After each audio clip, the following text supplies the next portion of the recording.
fria i.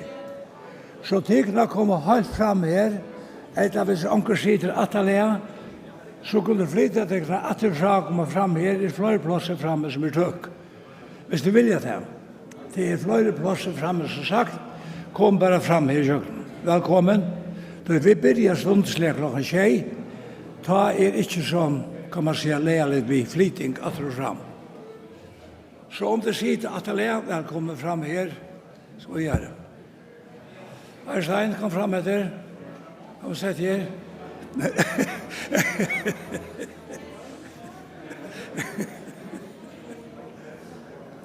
Tar 45 år gamle og tar hattet seg fram etter.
God kvöld. Jeg skal bjøve dere ødlån av å være hjertelig velkommen til sangfakene her i Ebenezer kvöld. Begge tikkene som kommet her i Ebenezer, og tikkene som lusta av stæraburen og av skjei. Tiltaket vil øysen strømt, bøgnløys av evangeliske røttene, EVR, som en sera tykningar mykjel vi løykare og i arbeid av bæra gledebåskapen ut.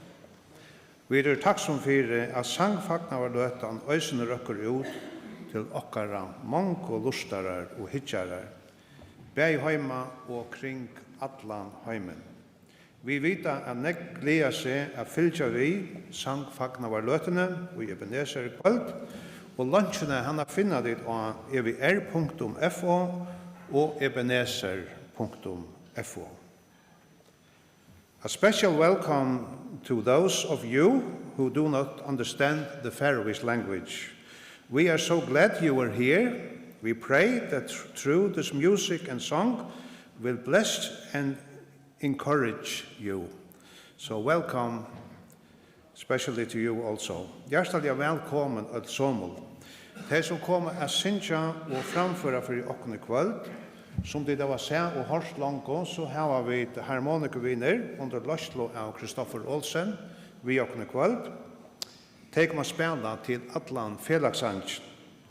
Vi har øsne en part av mannskaveren i Ebenezer, vi okkene kvöld, under Lashlo av Olav Jøkladal og Edi Smith, og tar kommer a synja og stola Felaksanj.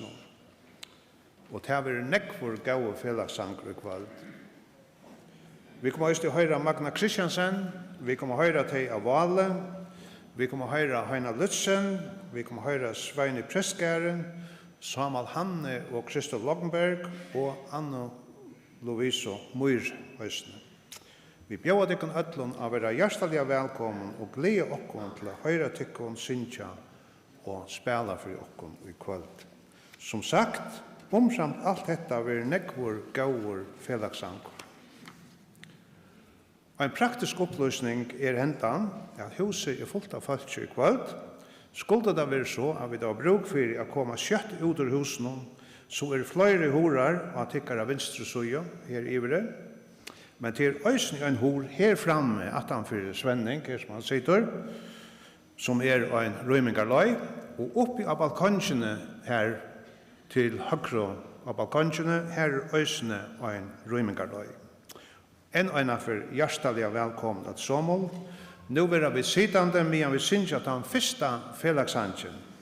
Og sangeren Søvna si mer om Jesus. Og sangeren nummer 1098 i Nudjo Songbok Guds folk.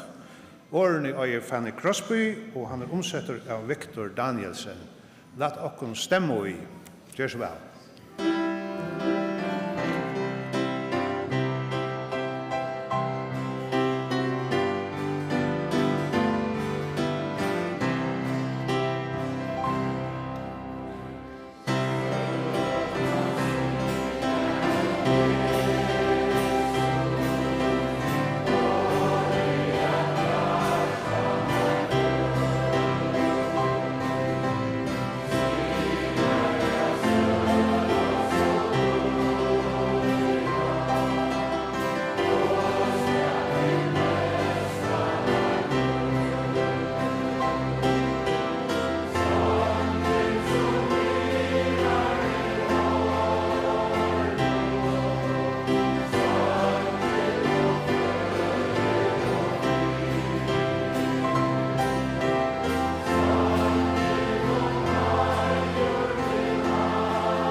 Ja, takk for at det synes så vel vi.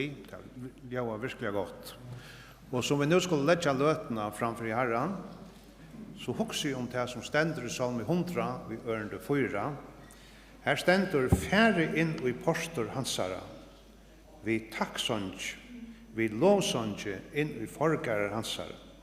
Takkje honom og love navnet hansara. Bøn okkar at Herren gjever okkar løte i kvöld, her sangren ikkje bare ljau vel, men øysene røkker gjørstene tja tikkum som lusta. Så vi ødel være signai og oppbygg til hesa løten. Lat okkom bia saman. Fær okkar i himmelen, vi komme saman i kvöld, for jeg synes at her lov og prøys.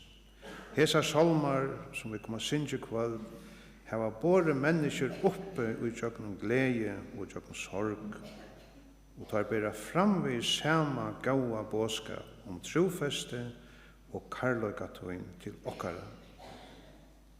Lat okkene kvöld prøysa til av hjärsta, ikkje bare vi varron, men vi lovsans gav og til tøyn. Signa öll som komna spela og synger i kvöld, signa øysni öll som loja av. Vi letja løtena fra byrjan til enda, og i tøynar nøyruge armar, og i navnet Jesusar. Amen.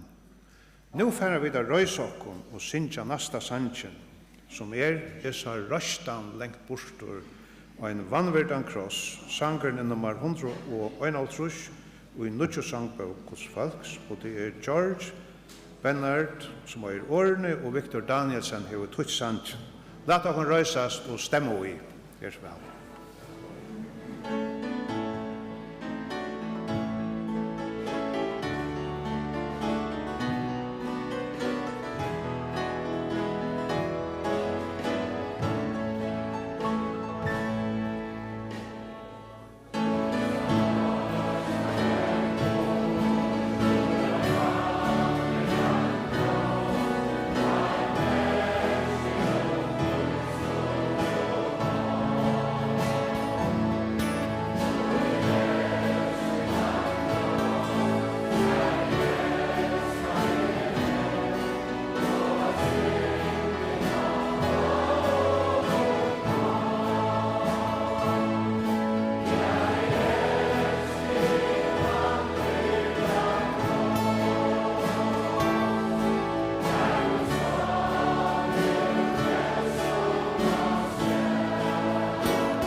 Ja, sangren han brusar, det var ordentlig godt. Takk for at de synes så vel vi.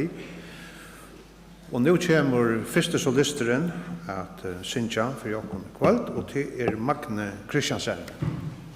Kjør så vel, Magne.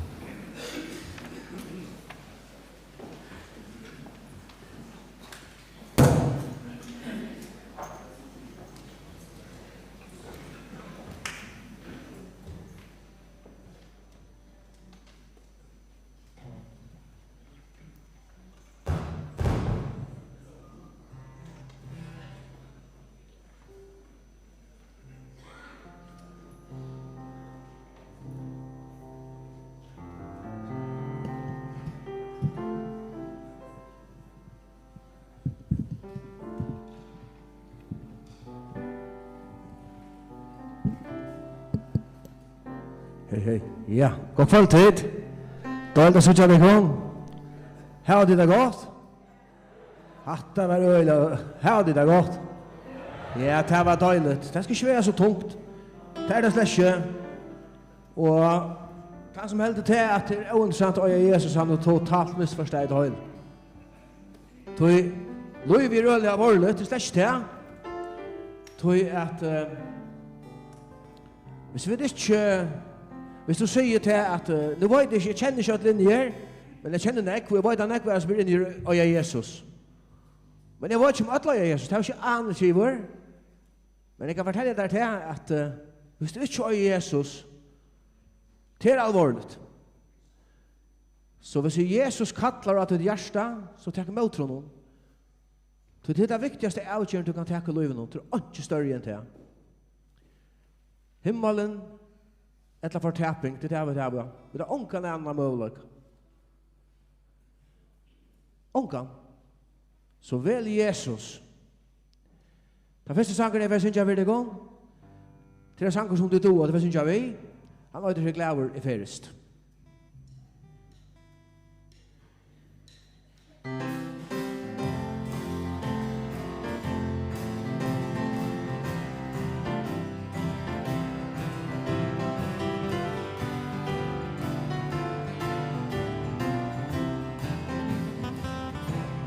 Glabor i ferest av ungdomsens vær Du oi Jesus og han nøyer med Ja, Jesus vi elskar Så sjálvan han gav og synd moina søkte og I djupasta hell Jeg glæver I ferest Vi Jesus her Han vever I løyve Og sannløyken Verstøyna forsarst du Ta ungdomsens tog Og kom tog til Jesus Kom kattlen nu loj Her glæver I ferest Mot himmelsen strong Og ånden vi røyver Og frelsar hans sång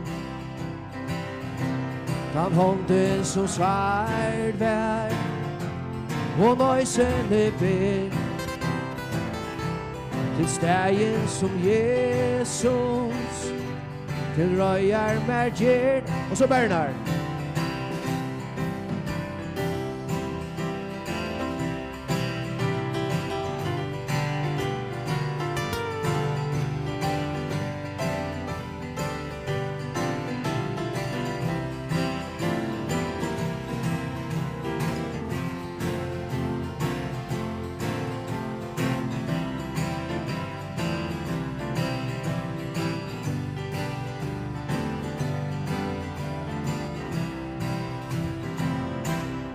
Porsche av perlo Det stod jeg ikke skæv Og så jeg av sånno Han løyte meg vel sjålen I sitter, krono ska få, og fylltjast vi Jesus, så godt og nå. Sjålen I sitter, krono ska få, og fylltjast vi Jesus, så godt og nå.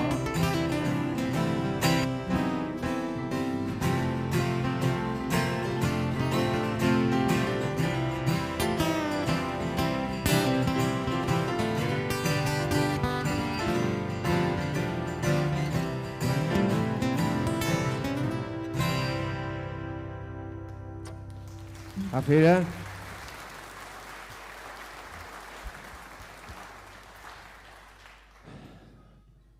Det er det største avkjønne jeg tykker løven, og det var å vente meg til Jesus. Jeg helt faktisk det at jeg var gøyere nok. Jeg skulle nok klare meg selv, og ikke problem. Jeg vet det hvert.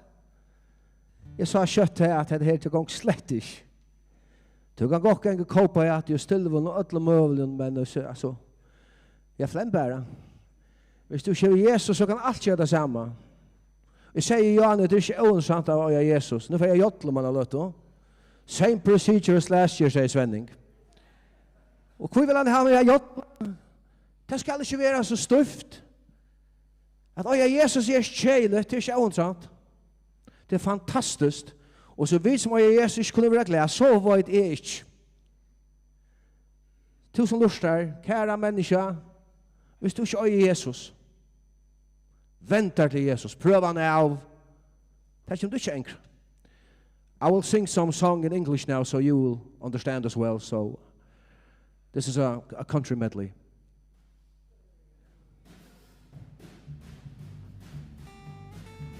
Så klapp av it.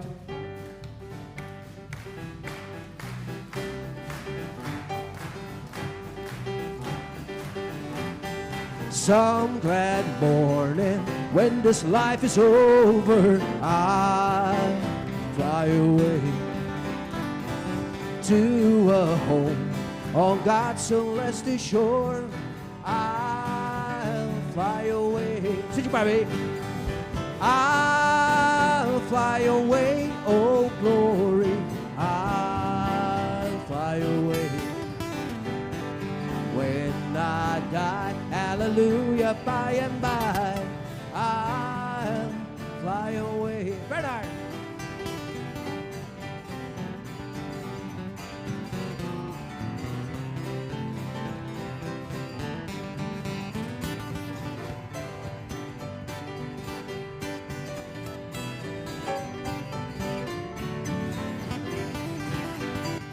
Just like a blind man, I wandered astray.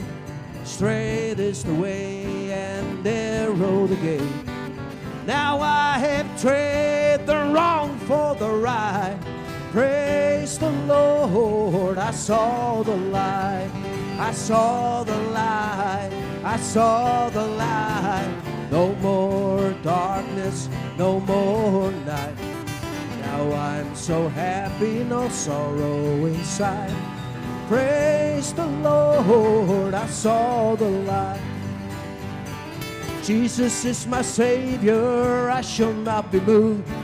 Jesus is my Savior, I shall not be moved. Just like a tree that's planted by the waters, and I shall not be moved. What's trouble? I shall not be moved. I shall not be moved. Just like a tree that's planted by the waters, and I shall not be moved. Nå så kommer det. Han lærte meg at jodla, jodla-huri, jodla-huri, oh jodla-huri. Han lærte meg at jodla, jodla-huri, jodla-huri, jodla-huri.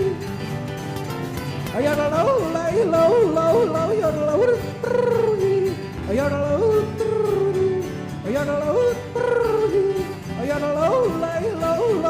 jodla-huri.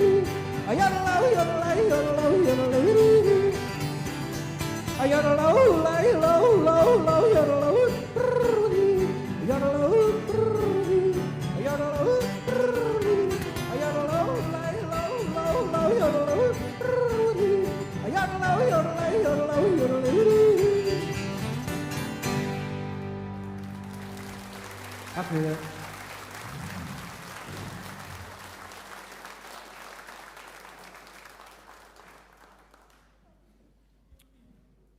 Takk for det, Magne.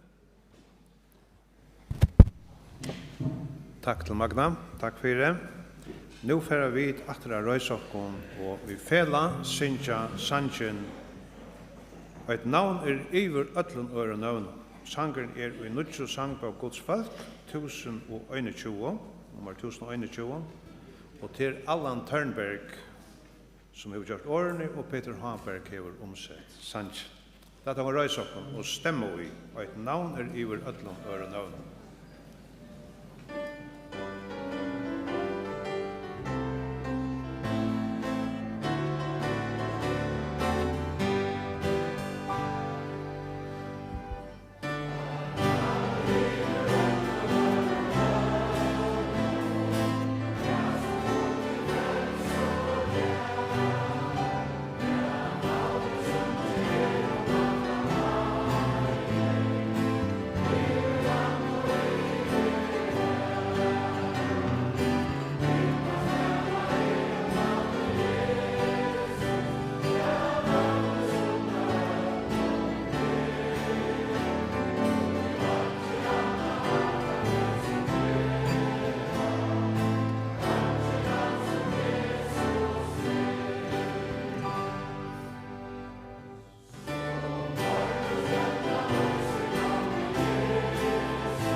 Ja, ikke navn som Jesus som Gud. Og nå får vi da høre til Avale Sintja Fyrjok. Så til Avale, gjør så vel. Blir jeg kan høre det kom.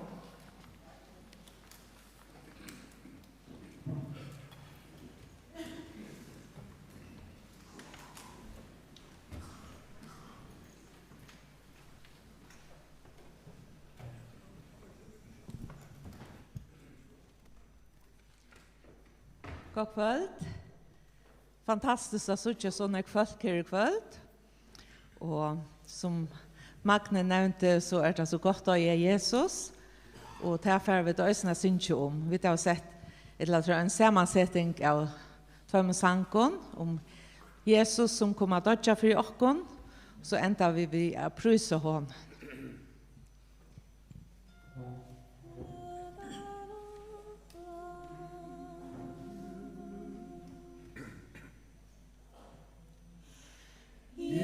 Jesus kom at dødja fyrir te, kom at hyre og fralat sin her. Ja, krosse måtte kongur blua, til at bjarna fall og ver.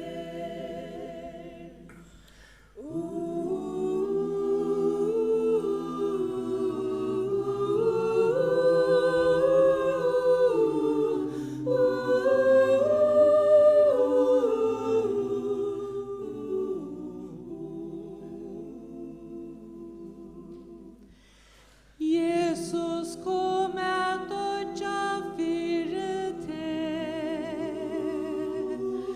lengt fra Gode var og tu og men så høgt God elskaje og syndarar, at sin son han offraje. Jesus kom at dødja fyrir te, Lursens fortjenta han sigraje. Alt fullgjort, Sius råper rungar, alt hålen underlagt. Jesus kom at dødja fyrir te, han så dørt vi blåe og gulbar. Alt han gav, så eimor han oss bikvæmt, gjevor du til frelsara.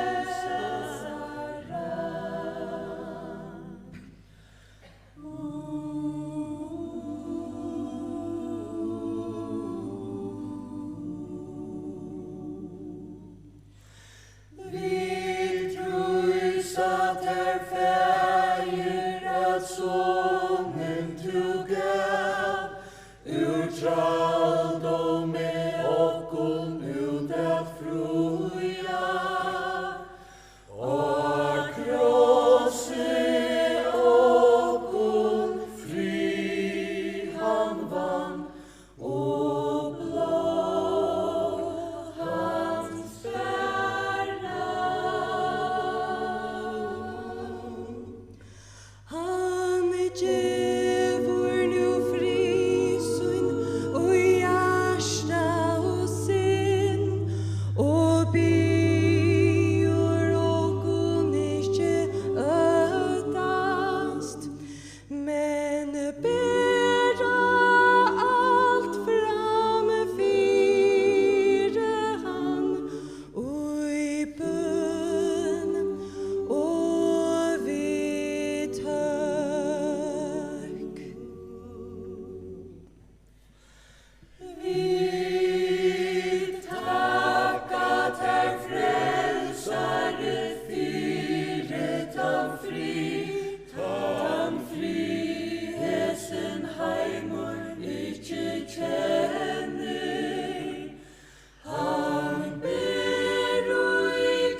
en standande plott som vi skiljer så har de själva gjort år och lä till sanchen. Det inte rätt? Ja. År, ja. Tack för det. Och nu färar vi att bjuda Heina Lissen välkommen. Kör så väl, Heina.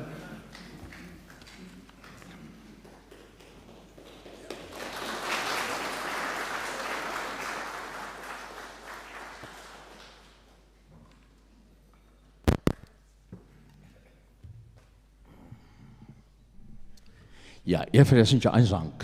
Han snur seg om å skuina for Jesus. Det tar vi det sett til. Det at vi et ljós. Tid ljós heimsins, sier han. Jeg vet ikke hvordan det var det.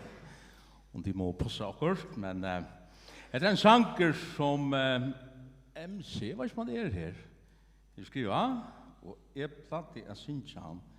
Fryktelig lengst han. Jeg har faktisk ikke synsja han allmenn. Så jeg sang han inn. Det är bra.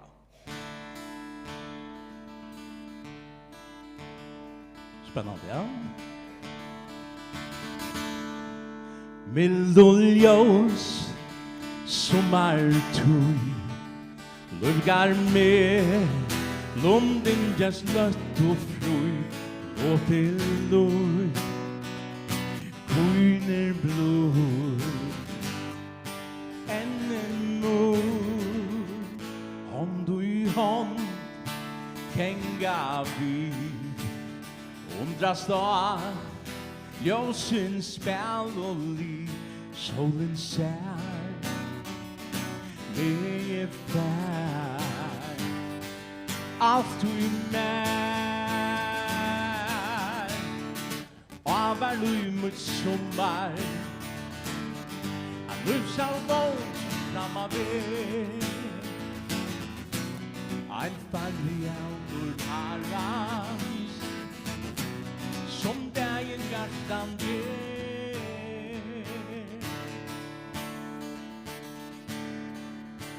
Fågloren som tåg land Vairas nu och i middlon eir och sand Allt du ger Det är fel Och hon her Lombene Spela sär Over mjölk Time nu smått fär Setur så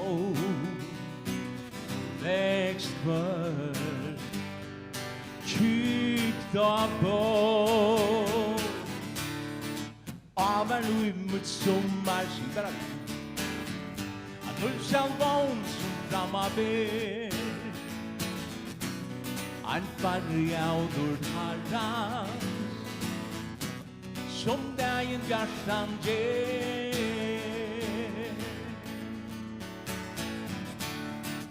Haver lui mot sommar Et nonar friar sjå Gondes land og hjärsta Havernar leie så Nu det tid som skulle synja vi Haver lui mot sommar Haver lui mot sommar En livsjälv vanlig framma ber Ein farlig ord harras Som dagen hjärtan ger Ein av brans hjärt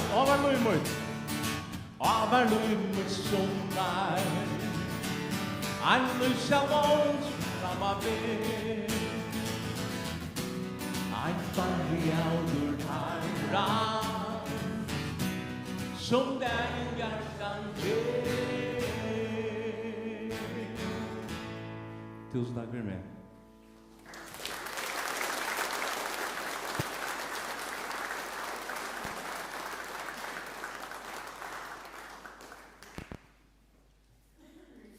Ja, takk Heine. Nu færer vi atra røysokken, og vi fæla synsja sangen best og en stuttløydel stund, og sangeren i Nutjo Sangbøkos folk, 1313, og det Johan Fredrik Thoring som hever skriva sangen, og Peter Haberg hever tøtt. Så vi røyser kom, og vi stemmer i først en stort liten stund. Kjørs vel.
Ja, kjøtt hin søgnaste luer skal gjøre. Jesus atter i luften sast. Det ser alvarsamt. Som vi da sunner nå, måtte det være det som går enkelter av oss, som kommet her i kveld, som lursta, at vi venter Herren Jesus. Det han fer å komme atter, og han nær. Nå får vi at bjøa Svein og preskare Velkommen. Gjør så vel, Svein.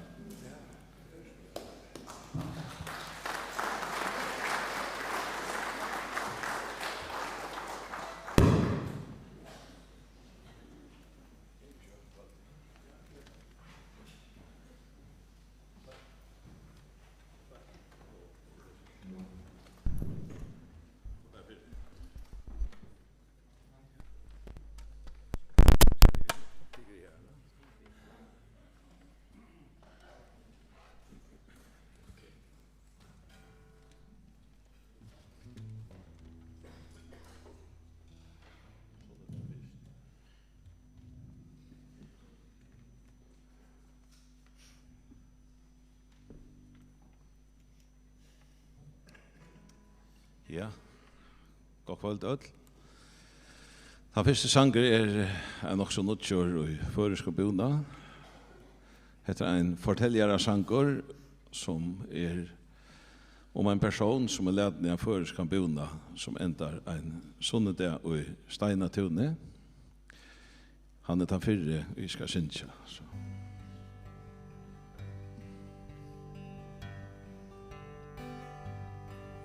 Jeg får opp en sunn og morgon, hei helt ja timbur, men jeg versta slæ. Fyrsta ølen som jeg fikk mer, hon var god, så eina træt for samma sted.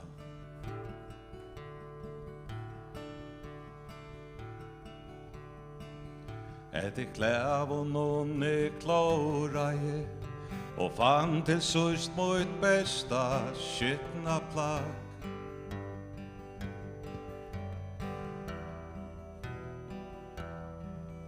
Jeg forræka mer og skvette vatt, og jeg har det og så får det bæra ut. Jeg røkte 20 og sesser, vi har tånar mål og rundt, og i møgnen høtte.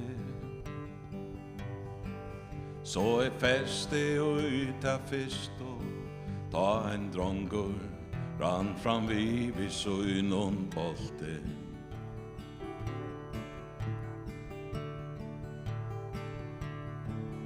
Da jeg vala jeg om veien kom et låt, og røyga oksa steige følte.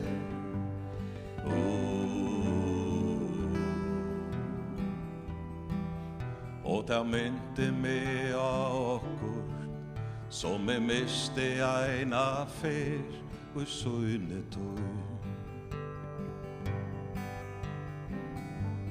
Sånn og der og i Steinatune, Anga jaunar av i hånd. Ta du ensam allur gongur, Angi hjálpa vinar bånd. Evur ro a sleppa öllu, Eina vila himna fer. Medan bojurinn en svevur, Kjemur sunn og davur her.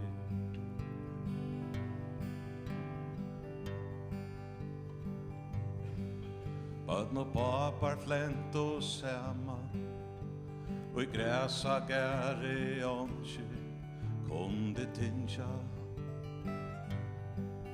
Og i stå i Ebenezer hørte bøtten som vägrar sanger munde synja.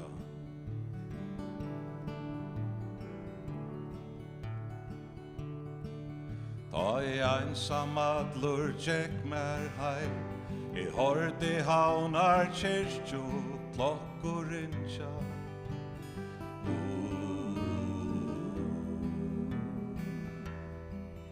Og der unga jeg bøyen, med medan døpur minner fjæra og se bort. Sånn og det i steina tune, angan jaunar av i hånd. Ta tu einsam allur gongur, Angi hjálpa vinar bånd. Hevur ro að sleppa öllum, Eina vila himna finn, meðan bojurinn en svevur, kjemur sunn og davur her. Ja.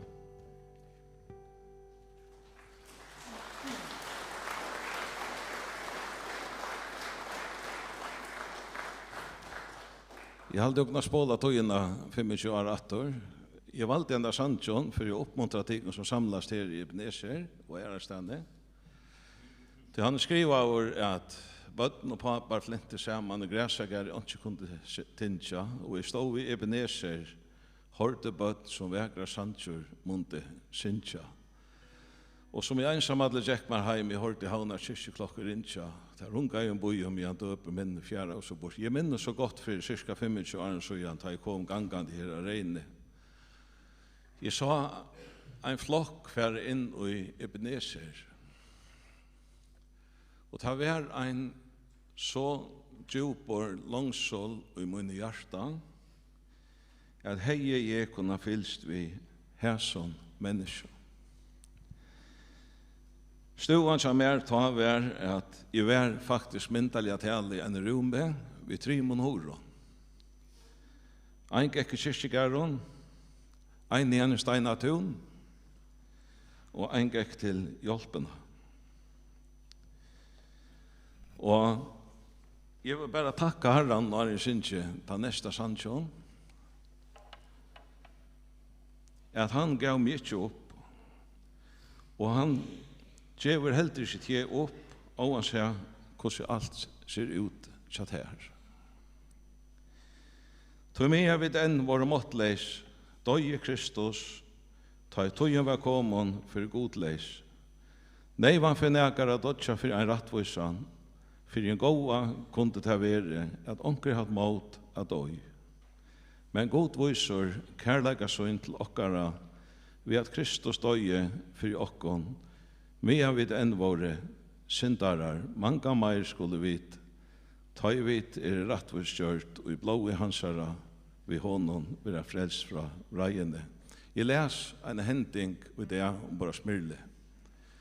Og 1922 stod en skipsmanning og en søkkande skipe, og det var ikke plass for i ødlån og i Bjargikabaden. Det var en slopp som sagt. Og så leser man om disse personene som under det som ringer omstøvende tog ikke skjøter avgjører. Døye faktisk for hver annen. Det stender skriva om en som heter Jasper Tausen, som var en av Taimon, at han hei bjøa skaffa vinesøgnen en chans vi ser sluppene som nu søkkende. Og han finner i baten, og han hikker opp av vinen tja seg. Og han får opp ur baten av skipet. 4 vinsøyn, vineren ble bjargavur, og Jasper flott hjem til Herren. Jeg har hørt at Jasper vittnei om det akkurat så som jeg forteller, jeg vet ikke, men jeg har hørt at han vittnei at han var reiseklar. Han har sett alit søtt av Jesus Kristus som sin frelsare.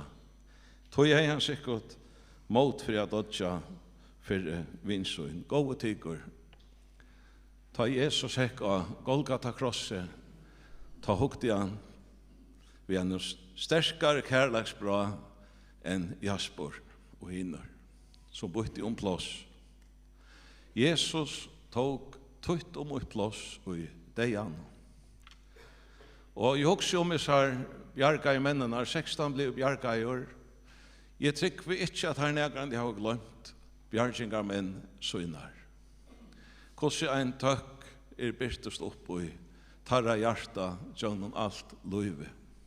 Gåe tigger, vent i egenen ut av Golgata. Hesa løte, takkande Jesus at han tog tutt plås og mitt plås i dejan. Jeg finnes 25 år, og en nuttjar lei, spyrjande kvoi, under deg, men eit veit jeg, at Herren tog mitt plås og tog livet. Og tog skal jeg enda av sannsjonen, Why me Lord, jeg synes jeg ønsker hvis onker internasjonaler her. Why me Lord, what have I ever done to deserve we when one of the pleasures I know? Tell me, Lord, what did I ever do that was worth loving you, or the kindness you show? Lord, help me, Jesus, I'm wasted, so help me, Jesus, I know what I am, but now that I know that I needed you, so help me, Jesus, my soul's in your hand.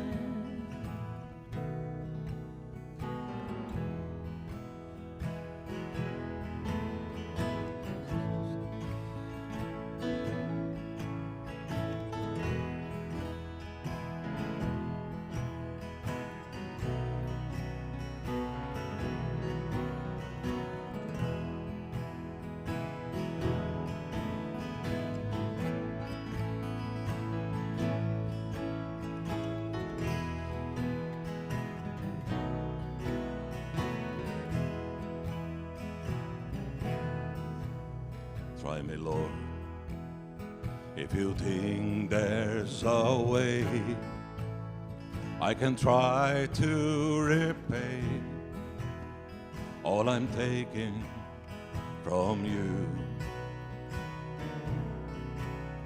Maybe, Lord, I can show someone else what I've been through myself on my way back to you.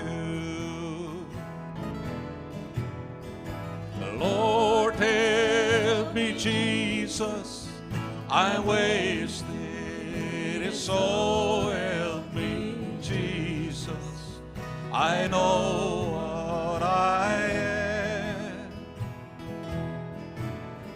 but now that I know that I needed you, so help me, Jesus, my soul's in your hands. Sing out to me, I never that Lord, help me, Jesus, I'm wasted, so help me, Jesus, I know what I am, but now that I know that I needed you, so help me, Jesus, my soul's in your hand. Oh, Jesus, my soul's in your hand.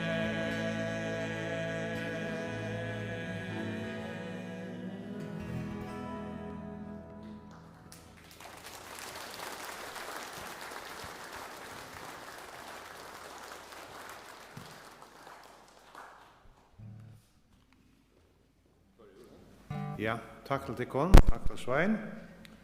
Takk for sang og vittnesbord. Why me, Lord? Hvor just er? Det stendur at hver tann som kallar av navn Herrans skal være frelstur. Er du størsta fyrr, så kan du gjøre det kvart. Herren vil sværa kvarjen tog som kallar av navn hans. Nu får vi atra synja en fellagssang. Vi får røysast og synja av livshafsens bildjon. Min salvare nei, av syndene tingtur var jeg. Han nummer 349 i Nudjo Songbok Guds Folks, og til Henry L. Gilmore som hever gjort årene, og Victor Danielsen hever tøyt. Lat oss røysa okon og stemma i av livshafsens bildjon.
Ja, det godt av hjärsta kunna synja at mitt atjer falle.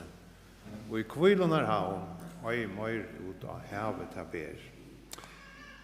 Nu får vi å bjøa Samuel Hanne og Kristo Loggenberg. Hjertelig velkommen. Gleder å høre deg, og gjør så vel.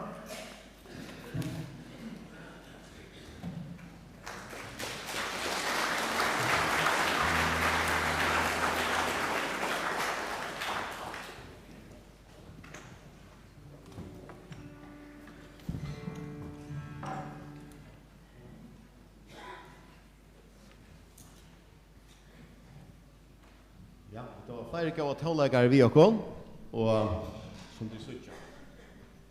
Og det glad for, så har vi sonen Herkar her, og vi legger tonleggere eisene.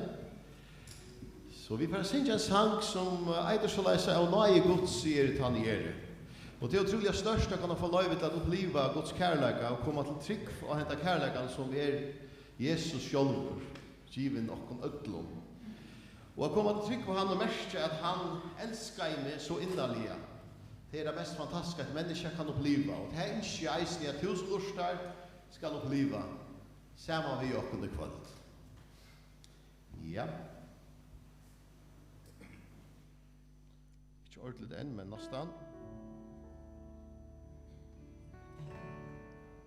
Bam, bam, bam, bam, bam.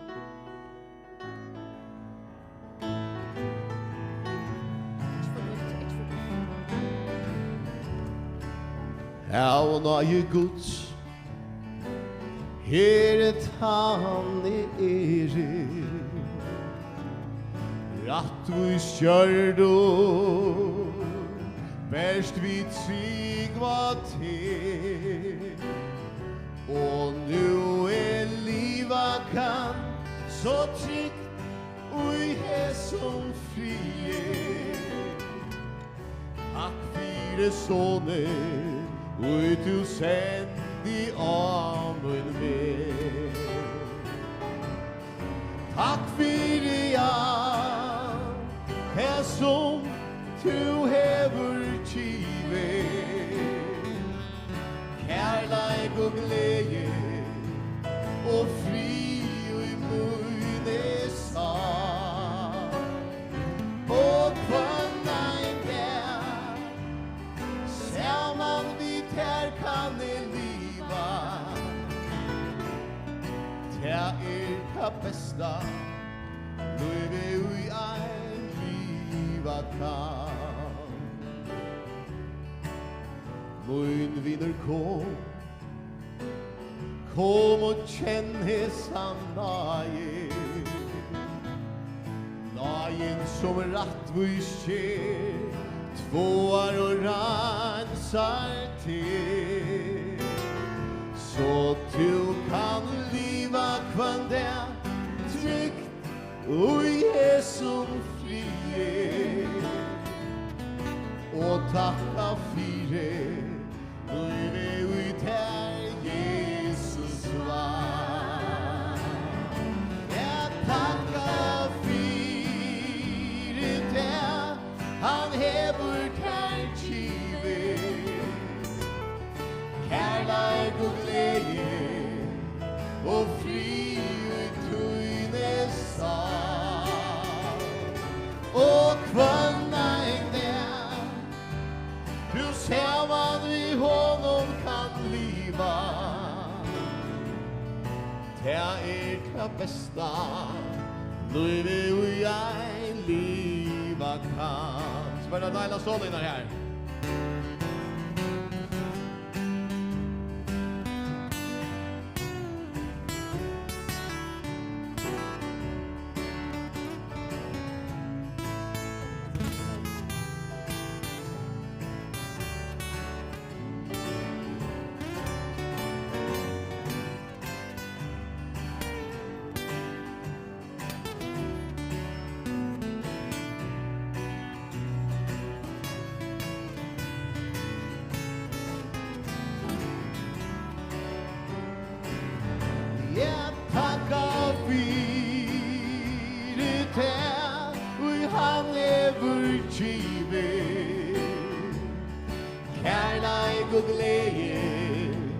og fri i mine sår. Og kvanna I der, ser man vi honom kan liva. Det det bästa, livet vi liva. Nu pratar synja vi, det lagt oss synja, prata nu. Og takka fire til, han hever kærkive. Henda kærleik og glede, og fri og I tøyne sår. Og kvanna I der, du ser man vi honom kan liva. Det kan bästa, livet vi liva kan. Og det kan bästa, livet vi liva kan. Min viner kom og kjenn hesa nei.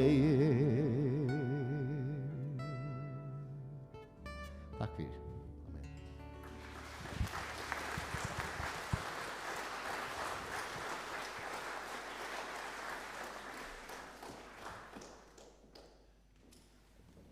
Ja, takk for Samuel Hanne og Krista. Og nå færer vi så atra røysakken og synsja i fela av Golgata glede fekk i hjärsta.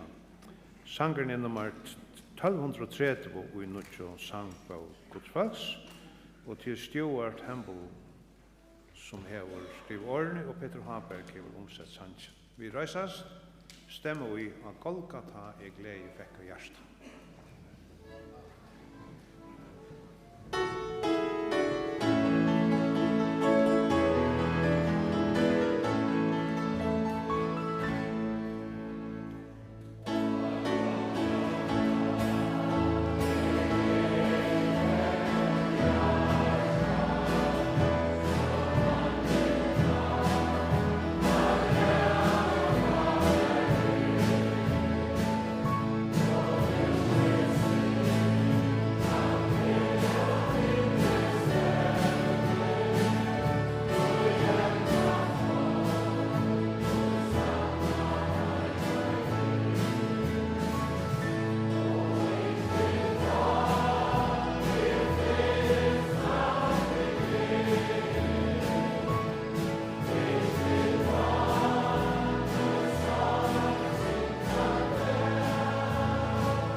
Ja.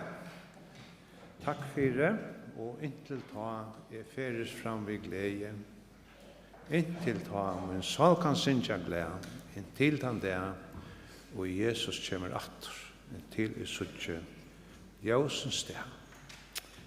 Nå færer vi at høyre Anna Lovise, som stender vi høyre Lisa mer her, Anna Lovise Møyre, synja en sang for jokken, og sangen av ødlund tøy gaua som god hever gjørst. Steintar Rasmussen hever gjørst årene, og i halvdig Øysten Steintar hever gjørst leie. Så gjør så vel, Anna Lovise, vi gleder oss.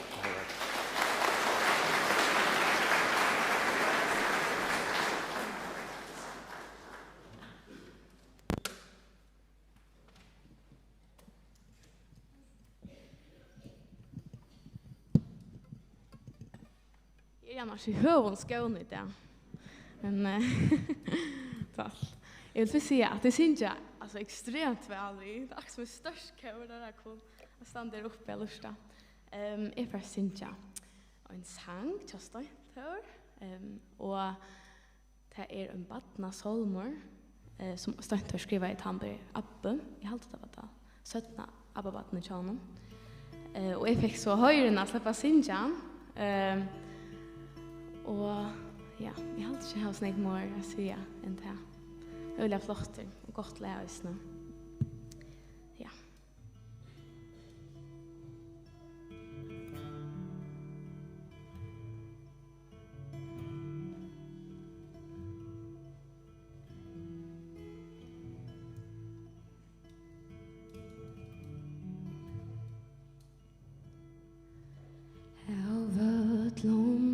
Gåa som god hefur gjørst. Herst tu ein gåva, oitt undur så størst. Jeg trykve ein angel vil vera tjater, som høyrer tutt hjärsta og void at det slær.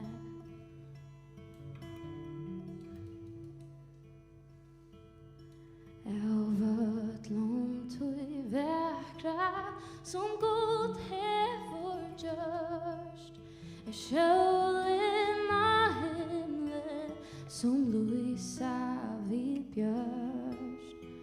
Hendurnar smav og turatter mot skoj og tendrar alt ljus og i tog myrskast og tog. Te smav og handjord komma til sol og himle og hjørne viljen tog. Kærløyken tryggven og vønnen så sterk. Takk for løyve tutt skapanar verk.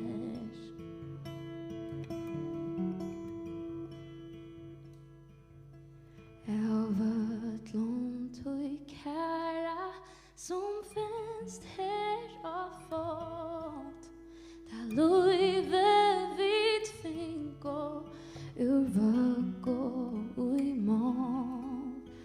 Signa mer dagen ved tryggast havn, badnarna vinor mot uirast navn. De smav og handjord komma til sol og himle og hjørne viljen tog. Kærløyken tryggven og vønnen så sterk. Ja, takk for løyve tutt skapanar verk. Yes. Tusen takk for det. Tusen takk for det. Og takk for at det slipper jeg vi i kveld. Og ja. för att det släpper vi. Och jag får njöta resten av kvällen. Så har vi det. Ja. Ja, super. Ja.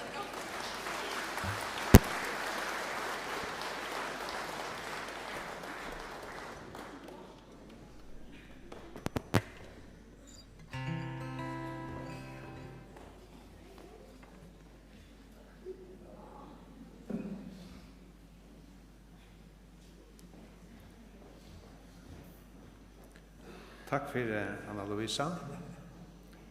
Så vakkert. Rører hjertet.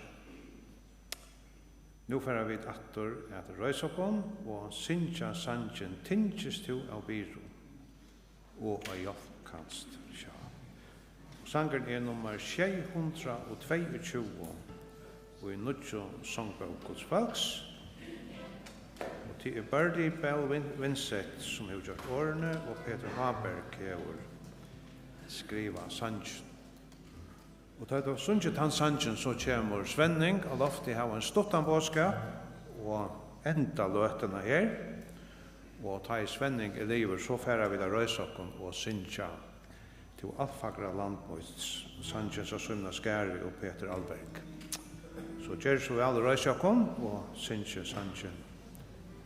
Tinges to our beer.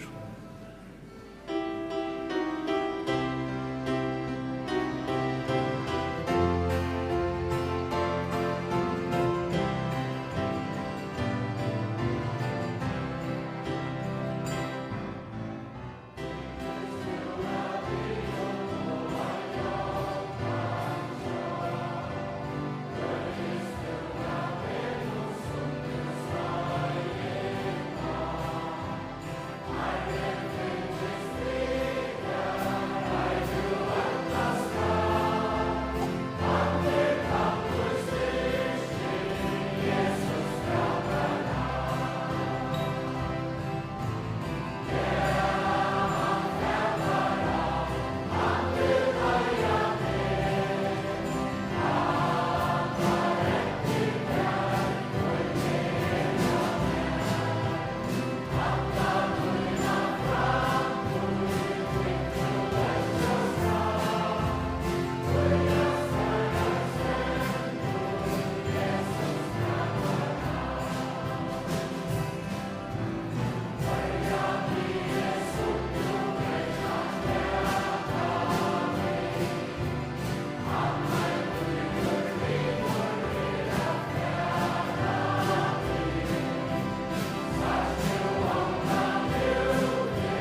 Ja, det har gjort det for sånn ekon som skjer til Aronsøyene. Da jeg som 16 år gammel dronker kom til møte her i Ebenezer, hørte evangeliet sannelig hørst åren, men jeg løyte etter hesen i fri og trygt for sal, æmeløyga og til fanne og i hesen livande åren, som omgangs vitsjer, men alltid etter sammen. Etter å være en underfot løte i kveld, David sier at jeg vevna hjem og vevna i Herren. Ta bokti han sitt hilmoin og holder opp mot. Og han drømme opp ur undergangsgrøvene og ur hinnom botlesa dujtje. Og han sette føtter munar av klett og gjør det stiv munar først. Og han leie i munn mun en nudjan sång. En lovsång til Gud okkara mong sutjat her åttast og seta lydsøyna til Herran. Selder han og seter lydsøyna til Herran. Og så stender det mest vojer. Hvis jeg spyrir en spurning her i kveld, så vet jeg at det en medver som vil kunne svære på at det Jarla Vang. Da spurningen hva det hendte i 1948. Da var Jarla Vang født. Men da jeg spyrir hendte noe annet i 1948, så kunne politisk AHI røysa seg opp og sige ja. Da fikk vi heimastorislåna. Jeg vet ikke hva er bedre å ha heimastorislåna eller Jarla Vang, men jeg hadde vidt det. Men jeg er glad for jeg Jarla ble født da, jeg må si. Men tid, og i 1948, da var det møte her i Ebenezer, ikke hesen Ebenezer, men ut i gamla Ebenezer. Og her av møtene var det en medver som kalles for Tom Nikolaisen. Ja, er det havn. Nu er det havn. Han taler etter kvelden av møtene i Ebenezer. Og av møtene tar bare fram en hending. Han tog seg jo Jesus. Han tog seg om Jesus har gjøkt noen stungna hender. Og ta var det han grøtte fra hendingene vi hinner kvinnerne som fikk særte hender tog at de var ferdig til handels og lytla døtter henne var etter hjemme ved hus og sammen. Og medan hun bostur til handels. Nå kommer eldre i husene. Og for å vite etter eldre tøynen husen. Og hva gjør mamma? Som baden inne i en huset. Brennende huset. Da en kom fra et husen, da satt og brandmenner jeg slipper ånden inn. Tog det vant meg ikke. Men hva gjør mamma slukk for henne? Hun breit seg ut jøkken og fører inn og tog døtteren opp. Vi ber hun hånden og ber henne ut av løyve. Men hendene det ble særtere. Og så illa særtere at hun gikk vi vet hun eller hanskon at løyve. Men da døtteren en av spurte mamma, mamma, hva hever du sånne hender som snestar? Da fortalte hun døtterne hesesøden. Da sier døtteren, Hette heimsins vakraste hendur.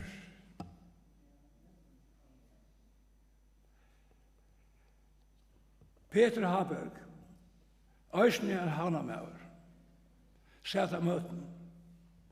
Og til kvöldet da han for heimet, etter det som sagt i 1984.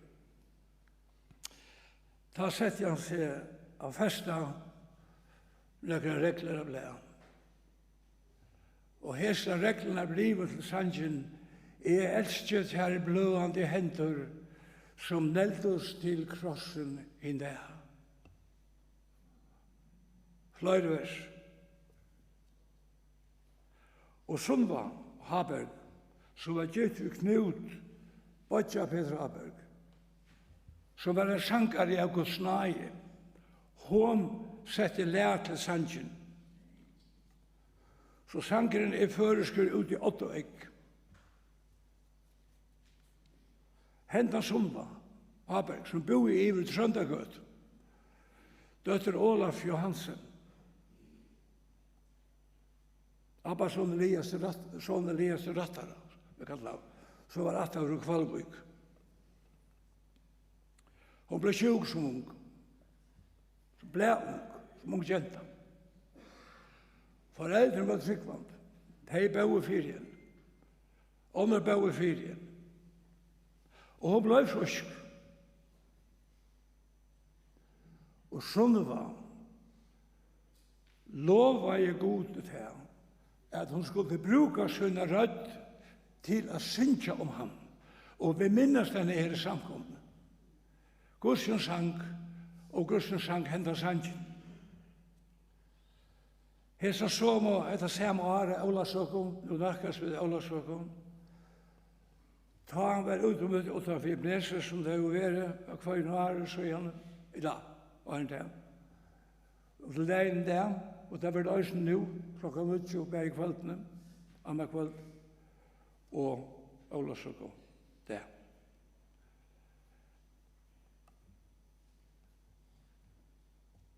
Tvei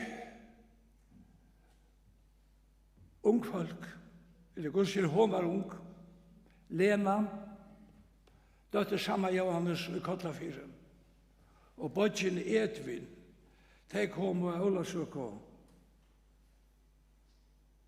hette Are, under 1984. De boede ute i kjærne syster, som boede i Revistrand.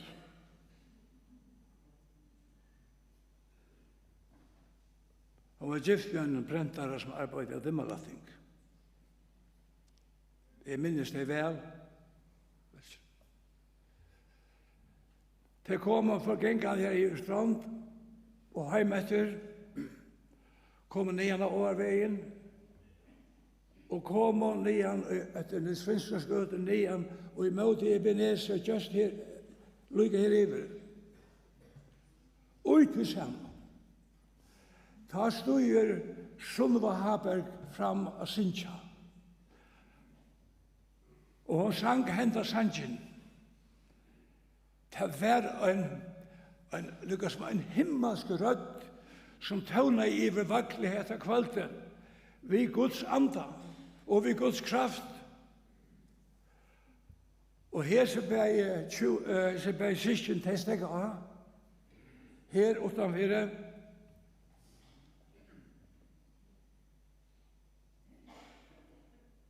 og ta sangre var liver. Ta var Olasøka liv for deg. Hese sanger rakt hesa unge kvinnerna og i hjärsta 20 år kommel, at hun sier Bodjasøen Edvin, vi færa heimater færre til hus. Ta det kom i Strand, i det systrene som var kallet for Guggan, som han har fått kjenne. Ta ført inn i kammeret, bogte sine knø, og Lena gav seg ivig til frelseren, så det som det har vært tala om her i kveld, og sunnet om så underfullt og døyrabart, og til kveldet brøttest løy henne da. Hun ble født av nødt.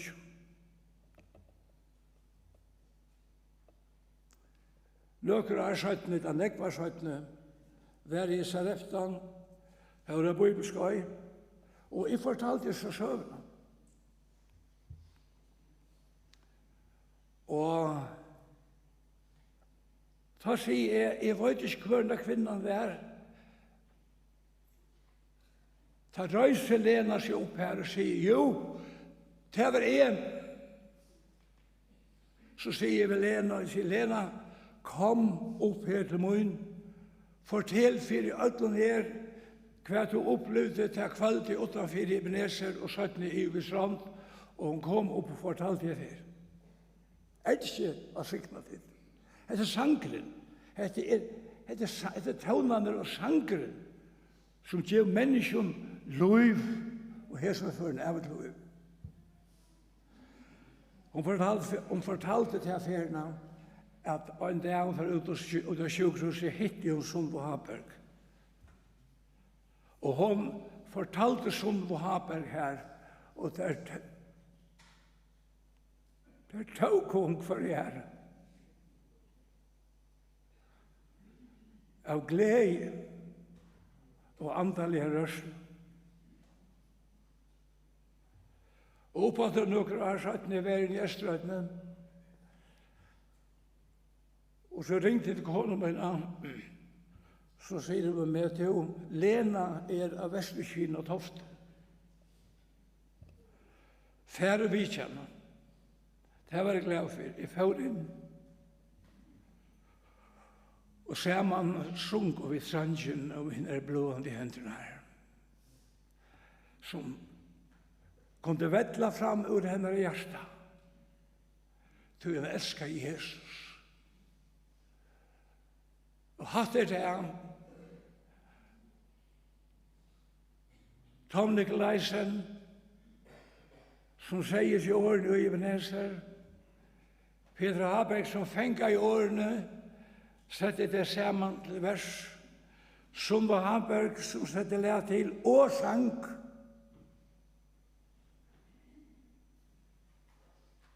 Om det blående i hendene som en dag, og så vidt en dag, skulle ha fevna og i himmelsens sæle, så satt som vi av tid mot Jesus som okkara frelsere. Jeg endte ikke nå, eller jeg skal ikke enda som så. Det er for å synge denne bøen 17 til Kjøsangren, med kortene så blir en stått av bøen. Og ser man vidt her som i kveld har hørt hentan veldige bådskap. Det er veldig, jeg må si at jeg er så gripende som kvelden. Det er så underfullt og døravart. Ikke du har gjort til liv i Jesus, som er det beste du kan gjøre. Så kan du begynne bønnen sammen med meg, stått nå og sier ved Jesus, jeg gjør meg i det tog.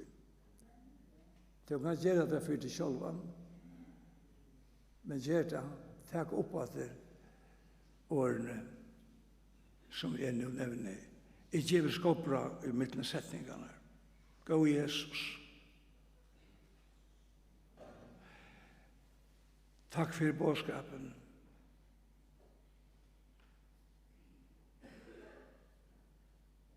Bådskapen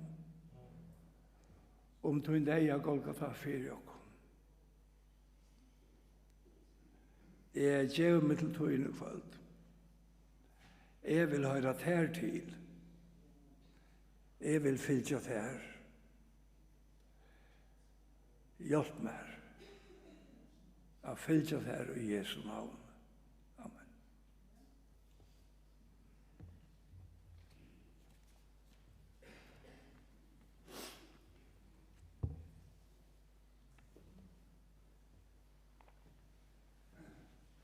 Ja, takk for Svenning.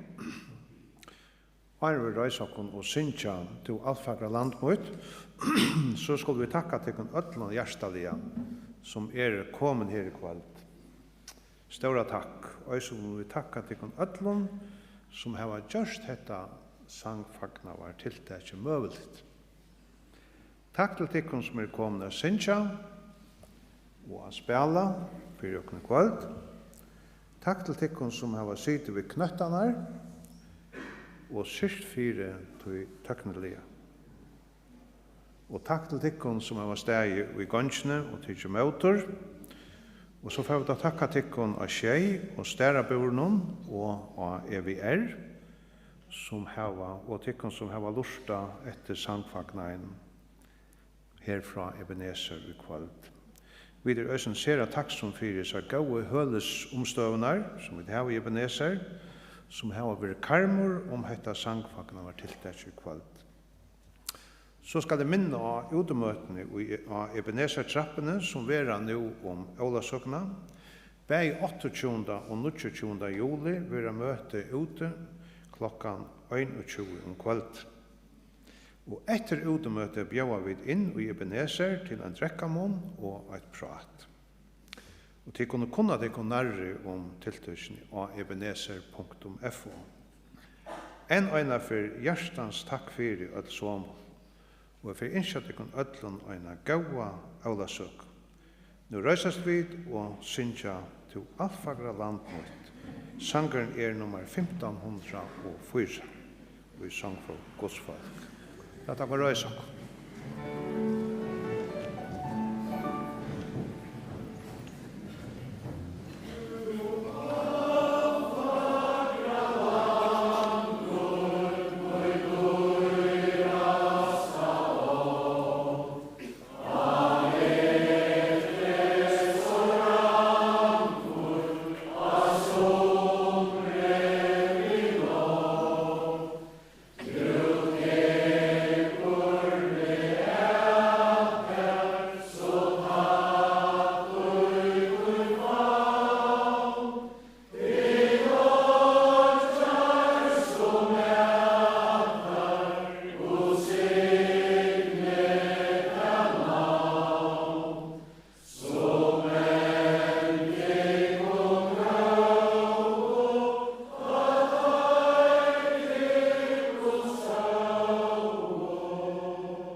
Ska jag få det på ordnande. Hallå, bara se ett bitte om det. Eh,